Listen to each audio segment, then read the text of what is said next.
छात्राएं, आज का जो हमारा पाठ है द्वितीय वर्ष चौथा सेमेस्टर का जो पाठ रहीम के दोहे पाठ आज पढ़ेंगे हम।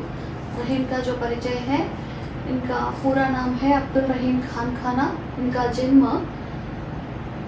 17 दिसंबर 1556 में लाहौर में हुआ है। जो इनका पिता का नाम है बैरम खान और माता का नाम है सुल्ताना बेगम।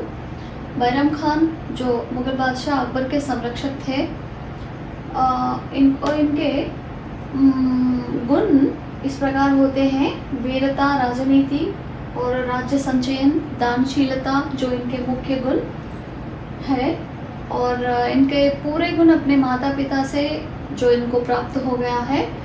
फिर इनका जो काव्य है, इनके बहुत साहित्य प्रेमी और बुद्धिमानी व्यक्ति, दानशीलता व्यक्ति है इन्होंने। जो इनके काव्य है बैरावई, नायकाभेद, मदनाष्टक, राग पंचाध्यायी, राग सोरठा आदि इनके जो रहीम सत्से भी इनके प्रमुख काव्य हैं। मुसलमान व्यक्ति होने पर भी इन्होंने भगवान श्री कृष्ण के बहुत बड़े भक्त थे। तो इनकी जो मृत्यु 1 अक्टूबर 1627 में जो आगरा में इनकी मृत्यु हो गई। रहीम जी को हिंदी साहित्य इतिहास में दान गुण संपन्न कवि बोले तो रहीम के बारे में बोल सकते हैं हम। बहुत दान गुणशील व्यक्ति थे रहीम जी। इन्होंने अकबर के जो दरबारी कवि है और एक समय मंत्री के जो सलाहदार के रूप में भी काम किए थे और सेनाध्यक्ष का भी काम निभाए थे इन्होंने। इस तरह का बहुमुखी प्रज्ञाशाली है जो रहीम जी। इनके जो काव्य में हमको दान गुणता और वीरता और भक्ति भावना आदि हम देख सकते हैं इनकी जो काव्य में। आज हम सत्से से कुछ दोहों को पढ़ेंगे। पहला दोहा है: रहीमन तब तक ठहरिए, मान मान सम्मान, घटत मान देखिए जब ही तुरंत पयान। रहीम कहते हैं कि जो जिस जगह पर हम जाते हैं उस जगह पर हमारे प्रति जो मान घट जाता है तब तुरंत ही वहाँ से चले जाओ, उधर एक क्षण भी जो रहने की ज़रूरत नहीं है, ऐसा बोलता है। मान का मतलब होता है आदर, गौरव। किसी भी प्रदेश में हम जाने पर जो कार्यालय समझो, बंधुगणों के जो घर समझो, घर मोहल्ला समझो, किसी भी गांव समझो, अलग राज्य समझो, अलग विदेशी समझो, जहाँ भी आप लोग जाते हैं उधर जाने पर जिसको मान और सम्मान मिलता है तब तक रहो। जब तुम्हारा जो मान सम्मान में जो कमी पड़ जाता है तब वहाँ से तुरंत ही निकल जाओ, बोलता है। क्योंकि हमारे प्रति आदर भाव रहने तक ही वहाँ टिकना चाहिए। आदर भाव बढ़ते ही वहाँ से चले जाना चाहिए। तब ऐसा करें तो हमारा जो आदर भाव, हमारे जो आत्माभिमान वही उसी तरह का टिका रहता है। इस तरह का रहीम कहते हैं कि रहीमन तब तक ठहरिए, मान मान सम्मान, घटत मान देखिए जब ही तुरंत पयान। दूसरा, रहीमन पानी राखिए, बिन पानी सब सून, पानी गए न उबरे, मोती मानुस चून। रहीम जी कहते हैं कि जो मनुष्यों में रहने वाले जो गुणशीलता के बारे में इन्होंने बोलते हैं कि रहीमन पानी राखिए। पानी का अर्थ तो शब्दों में आता है। एक अर्थ होता है जो पानी का मतलब 3 अर्थों में आता है। पानी का मतलब पानी, गौरव और चमक।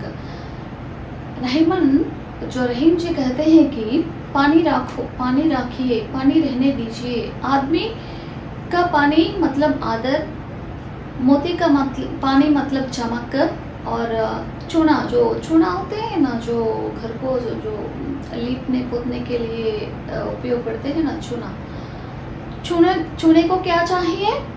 चूने को पानी चाहिए। पानी के बिना चूना अधूरा होता है, गौरव के बिना मनुष्य अधूरा रहता है, और चमक के बिना मोती मूल्यवान नहीं कहलाती। इसी तरह का ये तीनों को पानी की ज़रूरत होता है, मनुष्य को, चूने को और चमक को।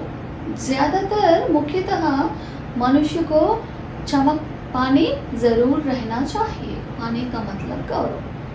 तीसरा दोहा है, बड़े बड़ाई ना करे, बड़ो न बोलो बोल, रहीमन हीरा कब कहे, लाख तहा मेरो मोल। रहीम कहते हैं कि जो महान व्यक्ति हम महान हैं ऐसा नहीं बोलते अपने आप के प्रति। बड़े व्यक्ति महान नहीं बोलते अपने आप को, और गुणवान व्यक्ति मैं बहुत गुणवान हूँ, बुद्धिमान व्यक्ति मैं बहुत बुद्धिमान हूँ, और ज्ञानी व्यक्ति मैं बहुत ज्ञानी हूँ, ऐसा नहीं अपने आप का जो ढंका नहीं बजाते। अपने आप को मालूम हो जाता है कौन अज्ञानी है, कौन ज्ञानी है, कौन बुद्धिमान है, कौन मूर्ख है, कौन अच्छे हैं, कौन बुरे हैं। उसी तरह का जो बड़े व्यक्ति, महान व्यक्ति अपने आप के बारे में मैं बड़ा हूँ, मैं बहुत महान हूँ, ऐसा नहीं बोल सकते। फॉर एग्जाम्पल, हीरा होता है, हीरे को देख के ही हम पहचान सकते हैं बहुत मूल्यवान वस्तु है। जो इस तरह का किसी को देखकर हम पहचान सकते हैं उसका जो मूल्य। फिर जो मूल्यवान वस्तु नहीं बताते हमको, मैं बहुत कीमती हूँ। इसी तरह का हीरा मैं बहुत मूल्यवान वस्तु हूँ ऐसा नहीं बोलते, क्योंकि वह बहुमूल्य वस्तु ऐसा देखते ही हम पहचान सकते हैं। बड़े व्यक्ति अपने जो मान सम्मान के बारे में इन्होंने जो प्रचार नहीं करते। चौथा, रहीमन विपदा हो बोली, जो तोरे दिन होय, हित अनहित या जगत में जानी परत सब कोय। रहीम जी कहते हैं कि विपदा को आने दो, कष्ट को आने दो, नष्ट को आने दो, दुख को आने दो, कुछ फर्क नहीं पड़ता है। विपदा से ही हम में जीने की जो ताकत मिलती है। किसी तरह का जो विपदा आने पर उसको सामना करने के लिए हम डटे रहते हैं, अटल रहते हैं। उसका जो कैसे उस विपदा को कैसे सुलझाएं ऐसा सोचते रहते हैं, विपदा की सामना करते हैं। फिर और एक मुख्य विषय क्या है कि हमारे जीवन में जो कष्ट आने पर और एक मुख्य विषय हमको जानने के लिए मिलता है कि हमारे जो हित कौन है, अनहित कौन है, हमारे दोस्त कौन है, और ठाट बाट आडंबर से रहने वाले जो नकली मित्र कौन होते हैं। ऐसा इसका जो पहचान होता है। हित अनहित या जगत में, संसार में जो हमारे आसपास में बंधुगणों में, मित्रों में कौन अच्छे हैं, कौन बुरे हैं, कौन हित चाहने वाले हैं, कौन अनहित करने वाले हैं, इसका जो पता चलता है कब दुख आने पर।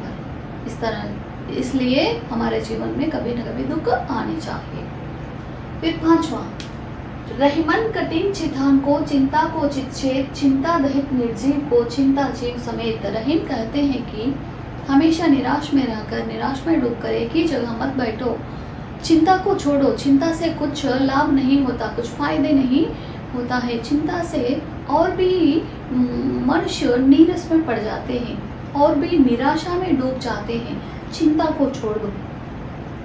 जितनी चिंता करने पर उतना ही जो समस्याएं हल हो सकते हैं, मतलब उतनी देर तक चिंता में बैठ जाते सभी लोग।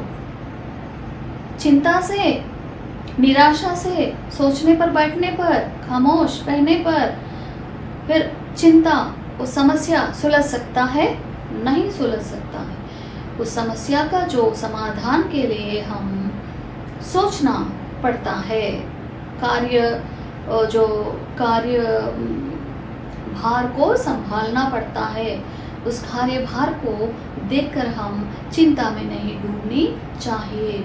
चिंता को मनुष्य छोड़ देना चाहिए हमेशा। चिंता बहुत डरावना भयंकर होता है, क्योंकि जो चिता मुर्दे को जलाती है, मगर चिंता जिंदा आदमी को जलाता है। इसलिए चिंता को कभी मन में नहीं आनी चाहिए।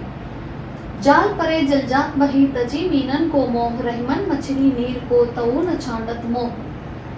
जाल परे जल जात बही, हम कभी भी हमारे जन्म भूमि को भूलनी नहीं चाहिए। जन्मभूमि को मतलब जन्मभूमि मतलब हमारा गांव हो, शहर हो, राज्य हो, राष्ट्र हो, हमारे जो पैदा होने वाली जो मातृभूमि को नहीं भूलनी चाहिए। मातृभूमि को छोड़नी नहीं चाहिए।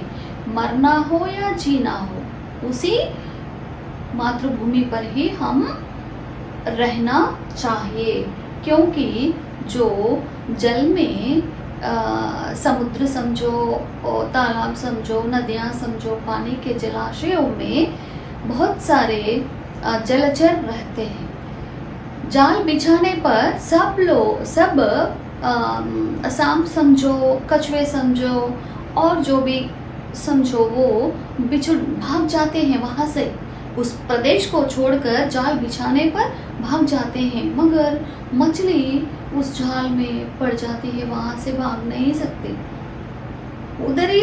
उधर ही रह जाता है जो मछली, इसलिए मछली जाल में पड़ जाती है। इसका अर्थ क्या होता है? प्राण खो जाने पर भी, बंदी बनने पर भी मातृभूमि जो हम जिसमें पैदा हो गए हैं वहाँ से डर के भागना नहीं चाहिए।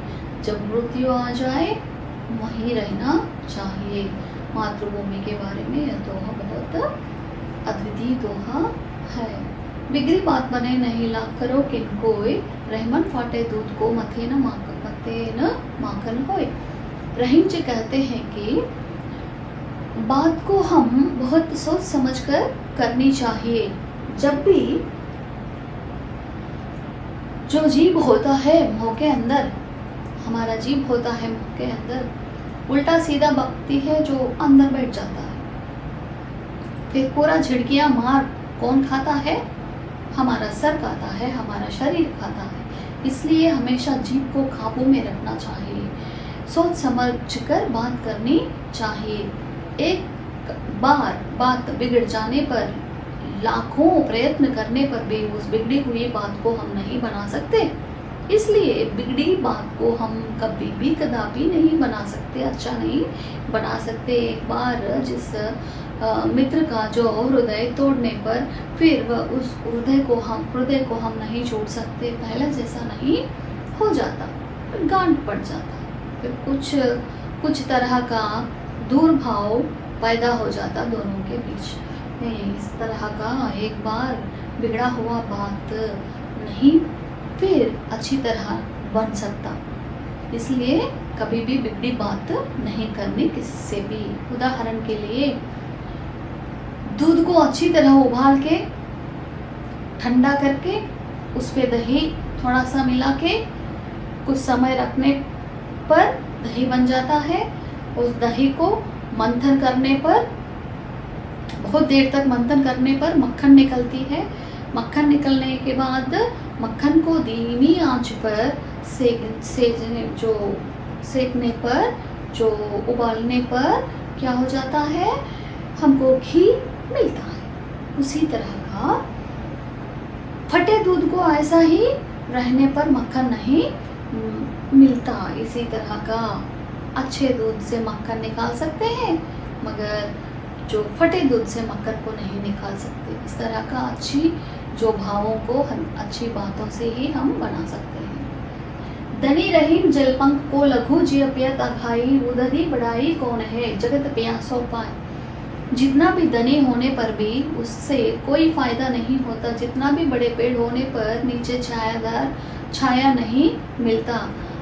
छोटा होने पर भी जो शर्ब होते हैं ना, जो पुष्प होते हैं ना, उसके आसपास हमको छाया मिल जाती है। इसी तरह का जितना बड़े होने पर भी, धनवान होने पर भी दूसरों की सहायता नहीं करने पर उसका धन निर्धन हो जाता है। छोटे पोखर में रहने वाले जो पानी मीठा होता है, सभी लोग अपने प्यास को बुझाते हुए चले जाते हैं, मगर समुद्र में बहुत सारा अखंड जल राशि जो होती है, मतलब पीने लायक नहीं होता। इसी तरह का छोटे होने पर भी थोड़ा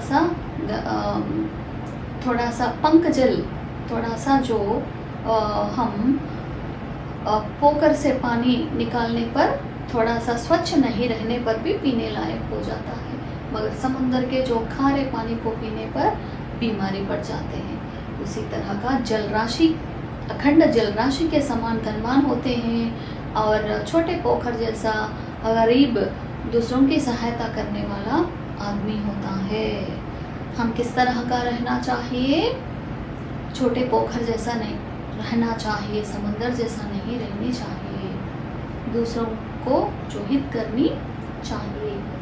समय पाए फल होत है, समय पाए झरी जाए, सदा रहे नहीं एक सी का रही पछताए।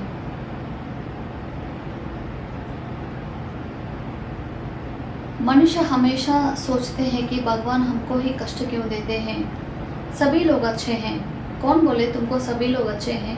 जो अच्छा दिखने पर अच्छे नहीं कहलाते, जो हंसमुख हंसते हुए फिरने पर वो बहुत खुशी है, ऐसा नहीं समझनी चाहिए। कोई भी अपने अपने जो संकटों में हमेशा झंझटों में रहते हैं, कोई भी बिना कष्ट, बिना संकट में नहीं रहते। हर एक व्यक्ति के जीवन में अपने अपने जो औकात के अनुसार कष्ट होता है। धनवान को बड़ा जो कष्ट होते हैं, जो गरीब लोगों को अपने जो औकात के अनुसार थोड़ा सा कष्ट होते हैं। उसी तरह का हम हमेशा एक ही जैसा रहने के लिए प्रयत्न नहीं करने चाहिए। हमेशा सुख भोग में जो जूझने के लिए सोचना नहीं चाहिए। हमेशा खुशियाँ ही खुशियाँ हमारे जीवन में नहीं रहते।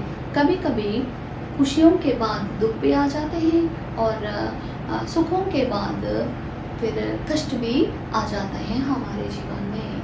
कैसे कि उदाहरण से ले लो, पेड़ पर हमेशा फूल फल पत्ते नहीं रहते। पतझड़ आने पर झड़ जाते हैं, फिर झड़ जाने के बाद वैसे ही रहता पेड़, अधेड़ नहीं रहता। कैसे होते हैं? फिर वसंत आएगा, फिर हरा भरा फूल फल, पशु पक्षी से हरा भरा लग जाएगा पेड़। उसी तरह का जो कष्ट आने पर दुख नहीं मनाना, सुखों पर जो होश को नहीं खोना।